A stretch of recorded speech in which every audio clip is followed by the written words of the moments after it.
Boa noite, meu nome é Roberto, sou trabalhador do Centro Espírita Humildade e Fé. Essa noite faremos uma palestra baseada no Evangelho segundo o Espiritismo. Mas antes vamos fazer uma oração. Pai nosso que estás no céu, santificado seja o teu nome. Venha a nós o teu reino e seja feita a tua vontade na terra como em todos os mundos superiores. O pão nosso de cada dia dai-nos hoje e sempre, Senhor. Perdoa, Pai, as nossas dívidas, assim como nós perdoamos aqueles que nos devem. E não nos deixe, Senhor, cair nas tentações, mas livra-nos de todo mal. Nos inspire a indulgência, a benevolência e o perdão. Virtudes que fazem parte da verdadeira caridade segundo Jesus. Então, com essa oração, damos por iniciado a palestra na noite de hoje, baseada no Evangelho, como eu falei. É o capítulo 11, Amar o próximo como a si mesmo, instrução dos Espíritos, caridade para com os criminosos. 2 mandamentos vos dou, amar a Deus sobre todas as coisas e ao próximo como a si mesmo. Então, da mesma forma que nós desejarmos para nós, gostaríamos isso da mesma forma para o próximo, né? A caridade para com os criminosos entra dentro dessa questão do amar o próximo, porque ele também é nosso irmão, o criminoso. Da mesma forma que um dia já podemos ter sido criminosos, hoje já estamos num patamar um pouco melhor, já tentamos fazer o bem, eles ainda estão dentro dessas atitudes muito fortemente ligados ao vício do egoísmo e do orgulho. Não que estejamos diferentes, ainda somos presos aos vícios do orgulho e do egoísmo. Mas eles muito mais, por várias questões que a gente desconhece. Não que eles tenham reencarnado para fazer o mal, que isso não existe. Todas as nossas ações, nossos pensamentos e sentimentos, somos nós que decidimos tê-los. Deus nos dá a mesma oportunidade, mas não cabe a nós julgá-los pelas atitudes e os pensamentos que o façam. Nosso pensamento deverá sempre ser, em nossas atitudes, em favorecê-los a sair desse tipo de pensamento, de sentimento e de ações. Esse é o nosso verdadeiro dever. Então, como está nesse item 14, né? A verdadeira caridade constitui um dos mais sublimes ensinamentos que Deus deu ao mundo.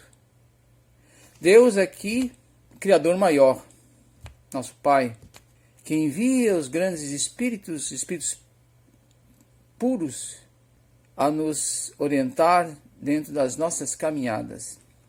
A gente pode ir no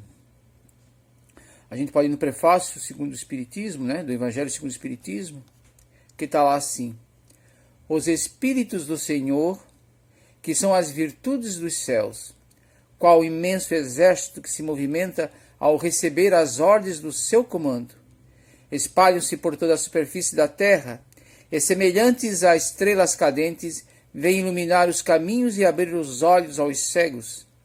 Eu vos digo, em verdade, que são chegados os tempos em que todas as coisas hão de ser restabelecidas, no seu verdadeiro sentido, para dissipar as trevas, confundir os orgulhosos e glorificar os justos. As grandes vozes do céu ressoam como sons de trombetas, e os cânticos dos anjos se lhes associam. Nós vos convidamos, a vós homens, para o divino concerto.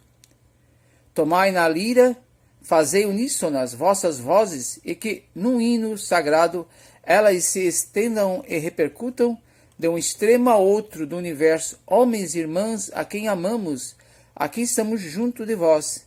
Amai-vos também uns aos outros, e dizei do fundo do coração, fazendo as vontades do Pai que está no céu: Senhor, Senhor, e podereis entrar no reino dos céus. Então, a gente observa e sabe que na história vários espíritos de uma envergadura maior, moral, já reencarnaram na Terra, a nos trazer novos conceitos, a nos dar o exemplo, não só os conceitos, mas os exemplos. Jesus foi o modelo maior que reencarnou na Terra, para nos trazer o conceito do Evangelho, da Boa Nova, que são as regras do bom viver, não da boa vida, né? Naquele sentido da boa vida, mas do bom viver, do caminho correto, as regras para que a gente realmente alcance a felicidade que nós procuramos, que nós almejamos. Mesmo aquele que comete um crime no seu interior, no seu inconsciente, ele deseja a felicidade. Só que ele não tem a questão ética, não tem a questão moral que o controle. Então ele faz os seus crimes para alcançar essa felicidade. Nada justifica, explica, mas nunca vai se justificar, né? Mas é o nosso dever favorecer a eles, para que eles encontrem o caminho, que eles recebam a informação, o consolo e principalmente o exemplo do bom servir. Jesus foi o nosso maior pastor, mas nós também, por nossa vez, podemos ser um pastor. Não um pastor da Bíblia debaixo do braço, mas aquele que realmente fala e faz, que justifica aquilo que faz, que fala, que é o exemplo. Nós já recebemos essas informações, já compreendemos melhor os ensinos de Jesus, já compreendemos melhor a Deus. Muito será pedido àquele que muito for dado. E nós somos esses espíritos que já muito recebemos e continuamos a receber. Aqui na frente, essa mensagem que eu tinha falado antes foi o Espírito de Verdade. Mas aqui para frente, desse mesmo texto, né, do Evangelho, permite Deus que entre vós se achem grandes criminosos, para que vos sirvam de ensinamento. Em breve, quando os homens se conduzirem pelas verdadeiras leis de Deus, já não haverá necessidade desses ensinos. Todos os espíritos impuros e revoltados serão dispersados nos mundos inferiores em harmonia com os seus pendores. Aqui a gente pode botar uma coisa antes, que são os princípios espíritas. Todo aquele que já crê nos princípios espíritas e nas leis de Deus já está num nível maior, principalmente aquele que já está fazendo ou se esforça para fazê-lo. Mas a gente sabe que os princípios espíritas é Deus, todo aquele que já crê em Deus, nos seus atributos, que Ele é o Criador, que é principalmente aquela questão do livro dos Espíritos, né? Que é Deus, inteligência suprema, causa primária de todas as coisas, de tudo, da matéria ao espírito. Os três elementos do universo, Deus, Espírito e Matéria. Deus, a gente não sabe, não conhece, da sua natureza, sabemos pelos seus atributos, pelos efeitos, né? Como são efeitos inteligentes, sabe que é uma causa inteligente. A imortalidade da alma, toda aquela crença espiritualista acredita na imortalidade da alma. O único que não acredita na imortalidade da alma é o materialista.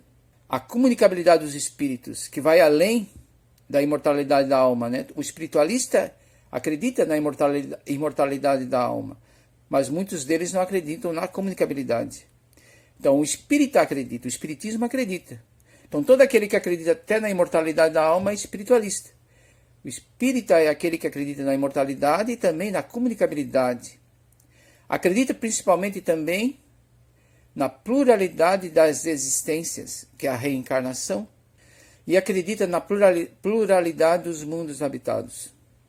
Então a gente vê dentro dessa pequena colocação aqui, permite Deus, que entre vós se achem a grandes criminosos, para que vos sirvam de ensinamentos.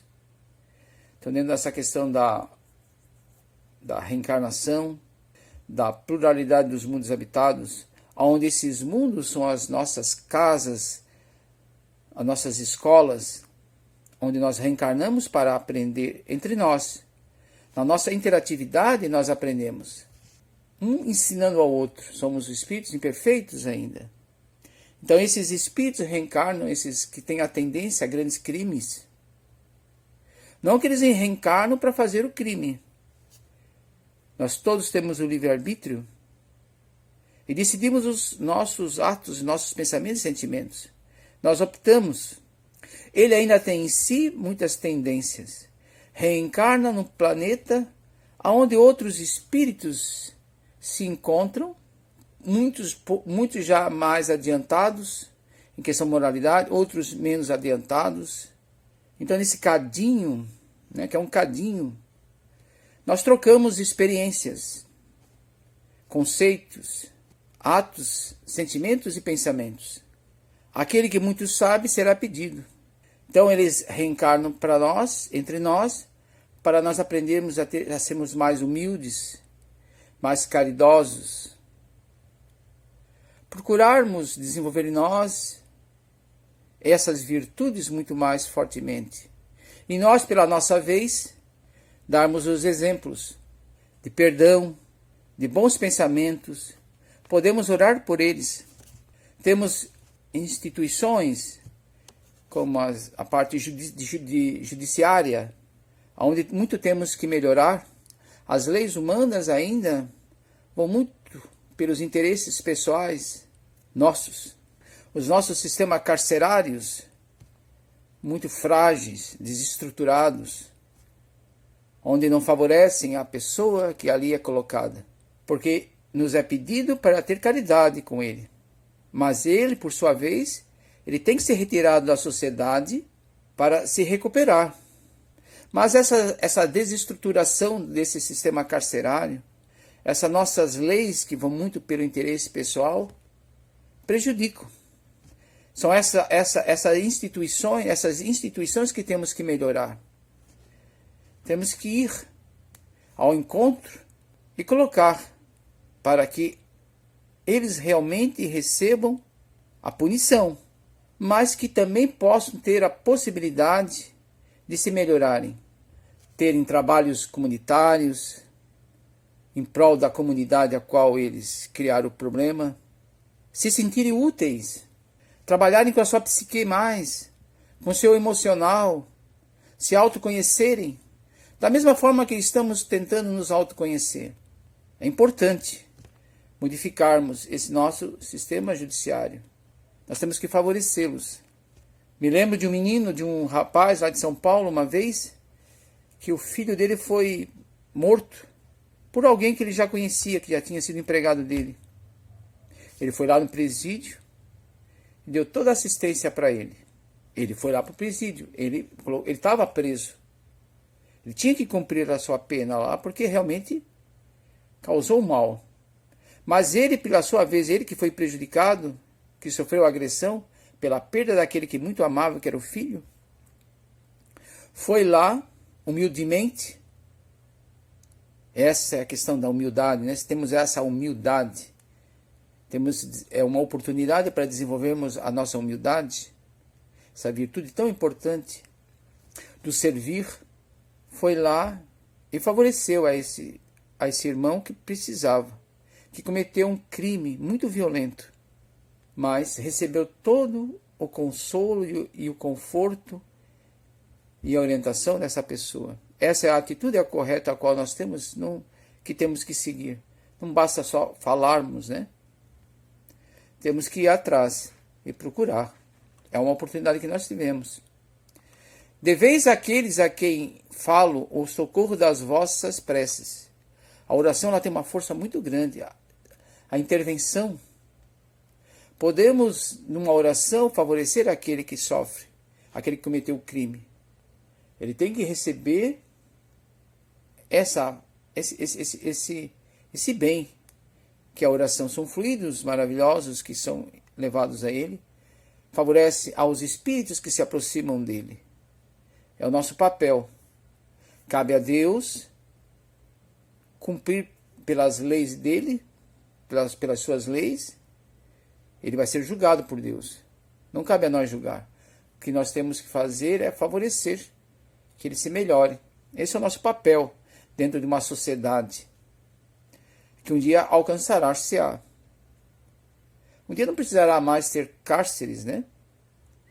Porque teremos a ética, nossa autoética. Não precisaremos mais de alguém nos lembrar de fazer o bem. Nós já saberemos. Mas enquanto não, precisaremos. Não vos cabe dizer de um criminoso: é um miserável, é preciso purgar a terra. Muito branda é, para um ser de tal espécie, a morte que lhe infligem. Essa é a questão da pena de morte, né? Não, não é assim que deveis falar. Observai o vosso modelo, Jesus. Que diria ele, se visse junto de si um desses desgraçados? Ele o lamentaria, o consideraria como a um doente, bem miserável, ele estenderia a mão. Esta é a visão que devemos ter. Jesus agiria dessa forma. Ele não veio aos doutos e prudentes, ele veio aos doentes. E ao doente que ele fala não é o doente só da matéria física. Porque na época de Jesus, não era só ele que curava. Tinham outros espíritos reencarnados que tinham o dom da cura. O único que foi além da matéria, do corpo físico, da cura física, foi Jesus, que ele nos trouxe a cura moral através do Evangelho. O remédio para a nossa doença moral, do orgulho e do egoísmo, Jesus nos trouxe e exemplificou quando no madeiro perdoou. E provavelmente muitos momentos da sua vida pública, que estão na Bíblia, ele demonstrou, realmente exemplificou. Senão ele não teria ficado tão fortemente na nossa história. Ele foi um marco.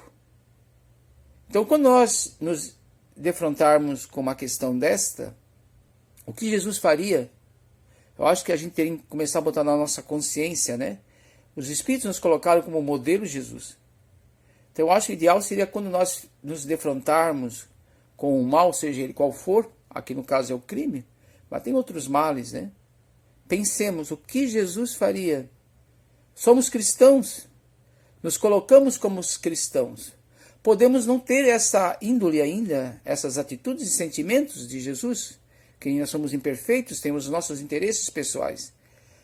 Mas já podemos realmente termos a vontade de fazer o bem. A inteligência nos mostra onde é que está o bem e onde é que está o mal. O sentimento, o coração nos dá a empatia para a dor alheia. Nós nos sentimos também frágeis muitas vezes, nos sentimos pela dor do outro.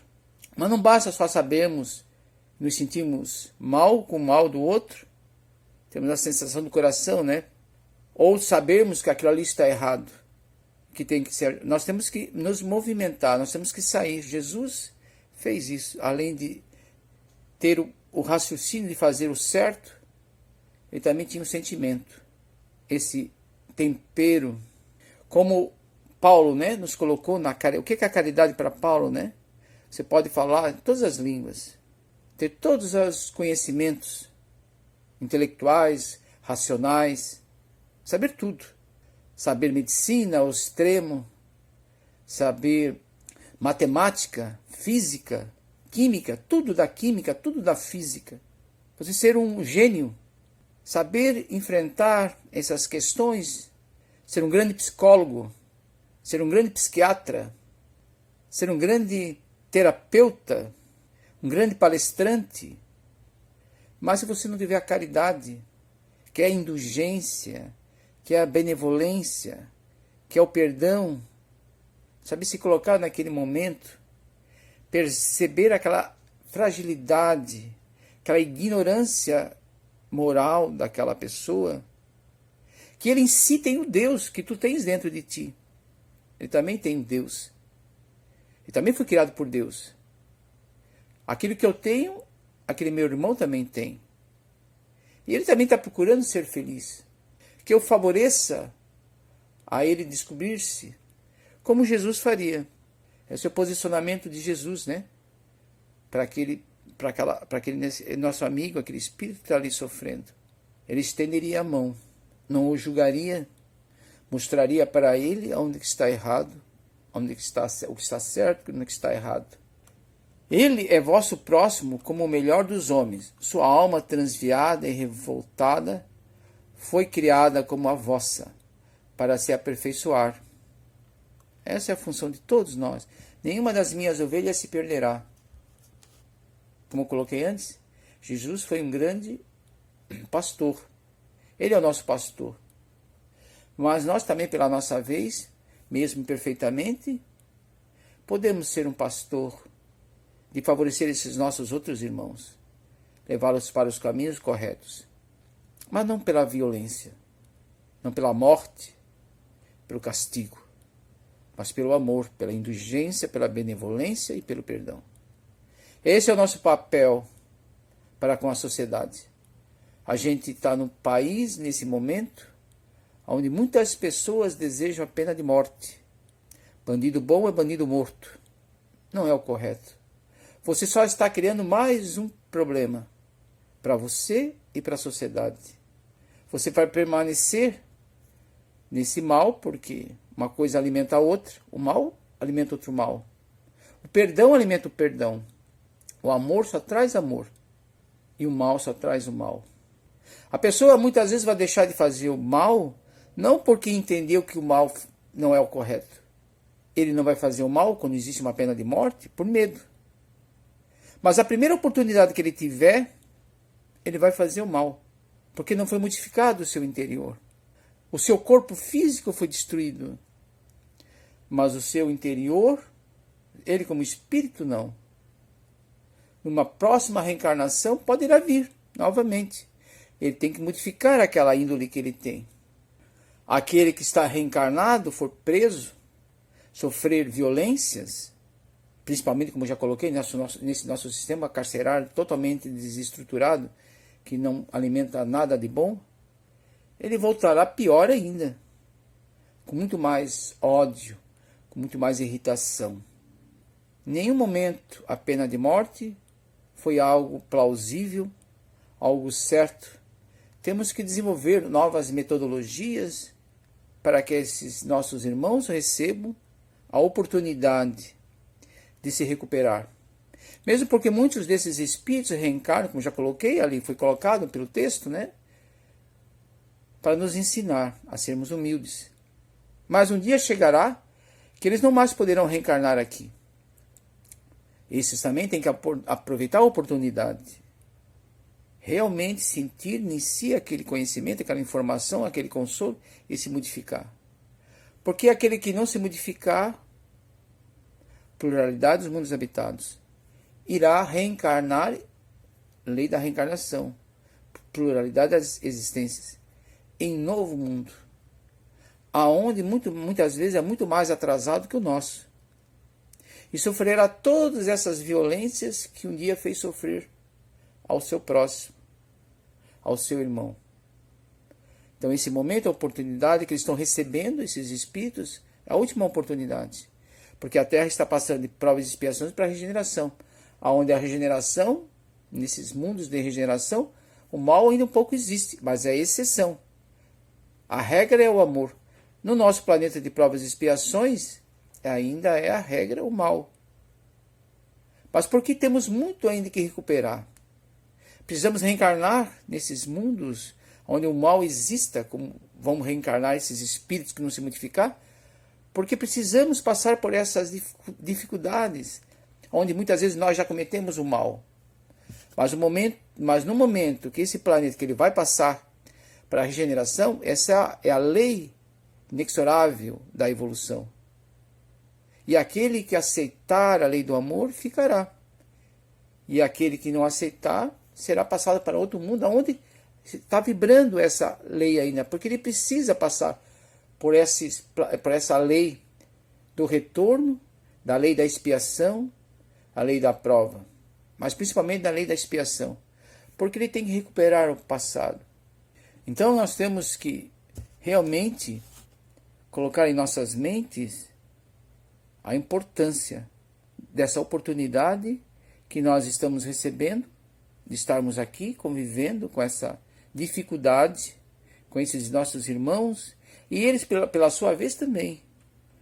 Última oportunidade, muitas vezes, que eles têm de se melhorarem. E se falirem, se nós também falirmos, que também nós podemos falir. Nós estamos recebendo, nós espíritas principalmente, estamos recebendo um grande tesouro, que é o Espiritismo. a doutrina espírita. Mas no momento que nós não nos modificarmos, não vivermos o que está nessa doutrina, não nos esforçarmos, porque a evolução ela é devagarinha, mas se nós não nos esforçarmos, estamos perdendo uma grande oportunidade. Recebemos tanta informação nesse momento com a reencarnação, com o Espiritismo. Lei da reencarnação, sabemos por que estamos aqui, porque sofremos, uns sofrem, outros não sofrem, estamos sofrendo. Para onde vamos? Quais são as nossas atitudes que temos que ter para que nós nos melhoramos e não precisamos mais reencarnar nesses mundos de provas e expiações, que a próximo estágio da Terra possamos seguir juntos. O Espiritismo nos traz tudo isso. Temos que aproveitar. Aqui mais para frente, temos algumas questões, né, do Livro dos Espíritos, nessa questão da pena de morte. No Livro dos Espíritos, parte 3ª, das Leis Morais, capítulo 6, Lei de Destruição, pena de morte. 760 a questão. Desaparecerá algum dia da legislação humana a pena de morte? Incontestavelmente desaparecerá e a sua supressão assinalará um progresso da humanidade. Um dia nós vamos chegar a esse estágio, né? Já de muitos países que não existe mais a pena de morte, já foram abolidas. Tem países que muitas pessoas, em decorrência do mal que existe, pela intensificação desse mal, muitas vezes desejam que essa pena de morte seja colocada. Mas a pena de morte tem um risco, né? Você tem certeza que aquela criatura realmente fez o mal? Quantos erros de processos de julgamento houveram? Quantas pessoas estavam no corredor da morte que foram descobrir que realmente não tinham causado o mal a qual estavam julgados e ao qual estavam condenados? Então não nos cabe sermos nós os julgadores, porque nós não temos essa visão global. Não temos a onisciência nem a onipresença que Deus tem. Só a Deus pertence o julgamento de cada um de nós. Nós, pela nossa vez, a nossa atitude, o nosso dever é favorecer que aquela criatura realmente receba todas as oportunidades para se melhorar. Essa é a nossa função como espíritos. E principalmente nós espíritas. Aquela criatura ela precisa ser favorecida naquele estado ao qual se encontra. Esse é o nosso dever principal. Sem dúvida, o progresso social ainda muito deixa a desejar, mas seria injusto para com a sociedade moderna quem não visse um progresso nas restrições postas à pena de morte, no seio dos povos mais adiantados, e a natureza dos crimes a que a sua aplicação se acha limitada. Se compararmos as garantias de que entre esses mesmos povos a justiça procura cercar o acusado, a humanidade de que usa com ele, mesmo quando reconhece culpado, com o que se praticava em tempos que ainda não vão muito longe, não podemos negar o avanço do gênero humano na cena do progresso. Uma questão interessante, essa 761. A lei de conservação dá ao homem, isso é uma das leis de Deus, o direito de preservar sua vida. Eu tenho esse direito. Não usará ele desse direito quando elimina da sociedade um membro perigoso? Estou exercendo meu direito. Então, quando nós eliminamos da sociedade um membro perigoso, não estamos dentro desse direito? Allan Kardec questiona. Há outros meios de ele se preservar do perigo, que não matando.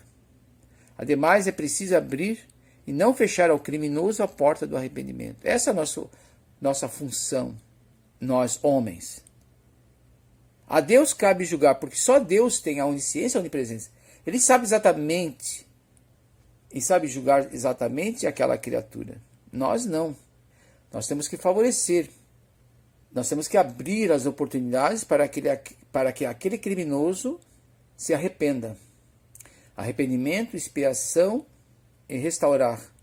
Essas são as 3 principais vias que nós temos que exercitar quando cometemos um crime. Nós ou o próximo, né? Nosso irmão.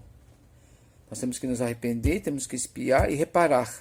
Reparar aquilo que fizemos de mal. Então, temos que favorecer que ele se arrependa, que é o primeiro passo. Né? O primeiro passo é o arrependimento. O próximo passo é expiar aquele mal que fez.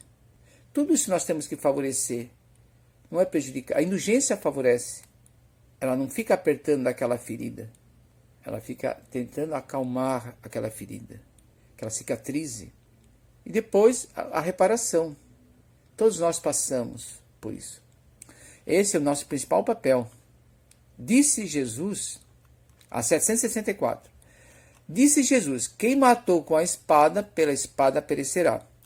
Essas palavras não consagram a pena de talião. E, assim, a morte dada ao assassino não constitui uma aplicação dessa pena. Jesus disse, né? Quem matou pela espada, quem matou com a espada, pela espada perecerá. A lei de talião essa. Estava na lei de Moisés. Essas palavras não consagram a pena de talião? E assim a morte dada ao assassino não constitui uma aplicação dessa pena? Quase semelhante à outra, né? Não justifica, está dentro de uma lei. Tomai cuidado, tende-vos enganado a respeito dessas palavras, como acerca de muitas outras. A pena de talião é a justiça de Deus. É Deus quem a aplica. Todos vós sofreis essa pena a cada instante, pois que sois punidos naquilo em que haveis pecado, nesta existência ou em outra. A lei de ação e reação, a lei da reencarnação, somos herdeiros de nós mesmos. Se temos dificuldades, as nossas aflições vêm em decorrência do nosso passado. As dificuldades que temos nessa encarnação, seja elas quais forem, vêm em decorrência do passado. Ou uma prova também, nós não sabemos. Mas, muitos dos males que nós fizemos no passado, estamos acertando agora, reparando agora, expiando agora. Já nos arrependemos. Então, dentro dessa lei de Deus, aquele que foi causa do sofrimento para seus semelhantes virá achar-se numa condição em que sofrerá o que tenha feito sofrer. Este é o sentido das palavras de Jesus. Mas não vos disse ele também, perdoai aos vossos inimigos? Essa é a nossa função, né? Não apertar mais a ferida que aquela criatura já está. E não vos ensinou a pedir a Deus que vos perdoe as ofensas como houverdes vós mesmos perdoado? Isto é, na mesma proporção em que houverdes perdoado, compreendei o bem. Está no Pai Nosso, né? Perdoai aos vossos inimigos, e não vos ensinou a pedir a Deus que vos perdoe as ofensas como houverdes vós mesmos perdoado? Nós fazemos isso sempre que fazemos o Pai Nosso. Isso é, na mesma proporção em que houverdes perdoado, compreendei o bem. E para encerrar, a última colocação aqui, né? Ele é o vosso próximo, nosso irmão, amar a Deus sobre todas as coisas e o próximo como a si mesmo. Ele é o vosso próximo, como o melhor dos homens. Sua alma transviada e revoltada foi criada como a vossa, para se aperfeiçoar. Nenhuma das minhas ovelhas se perderá. Essa é a nossa função, favorecer. Né? Quando nós reencarnamos, a reencarnação dessa função é a nossa evolução e também favorecer ao próximo nas suas expiações e nas suas provas. Essa é a nossa função. Nos seus crimes, nos seus atos, não é julgá-lo, nem condená-lo, mas ver nele o nosso irmão, como nós também temos os nossos crimes que já cometemos, talvez hoje em dia já não façamos esse mal mais, pensamos, mas não fazemos, já é uma evolução que nós já temos, ele ainda está arraigado nesse pensamento e faz, possamos favorecê-lo. E não é através da morte do corpo físico que vamos fazer. Só vamos atrasar esse ato. Pela nossa atitude, que essa criatura vai se modificar ou não. É o nosso dever. Mas cabe a nós favorecer a esse nosso irmão. Da mesma forma que um dia já precisamos receber essa mesma indulgência. Nós não sabemos, lei da reencarnação. Não sabemos o nosso futuro. Se um dia tivermos um interesse pessoal atingido, podemos ser a causa do mal de alguém. Nós não sabemos o quanto já está em nós, na nossa vivência, a ideia do Evangelho. Vivemos num país, graças a Deus, calmo, tranquilo, sem muitas guerras, tem lá as suas diferenças sociais, mas nunca passamos por uma guerra, algo tão violento. Existem os crimes que se intensificaram um pouco mais, mas tivemos a boa vontade, os governos, aqueles que nos representam, terem uma boa vontade, realmente, de nos trazer uma boa segurança, uma boa educação, uma boa saúde, alcançaremos esses objetivos. Eu agradeço, antes de nós encerrarmos, a gente sabe que estamos passando por uma dificuldade na questão de saúde, a da pandemia, do coronavírus, que é uma doença que ela tem uma taxa de transmissão muito grande, muito alta. Ela tem uma certa rivalidade com a gripe, até na questão do grupo a qual atinge, do número de mortos. A diferença é que a gripe tem uma taxa de transmissão bem menor, muito menor. E o coronavírus tem uma taxa muito alta dessa transmissão. Não sabemos quase nada sobre o coronavírus. Então, que possamos, se tivermos que sair de casa, usemos os EPIs adequados, máscara, luva. Se usarmos luva, lavemos as luvas com álcool gel e com sabão, ou troquemos elas. Se botamos a mão em algo, desprezemos essa luva para não pegar ali e passar para outro. É importante nós nos responsabilizarmos pelo próximo.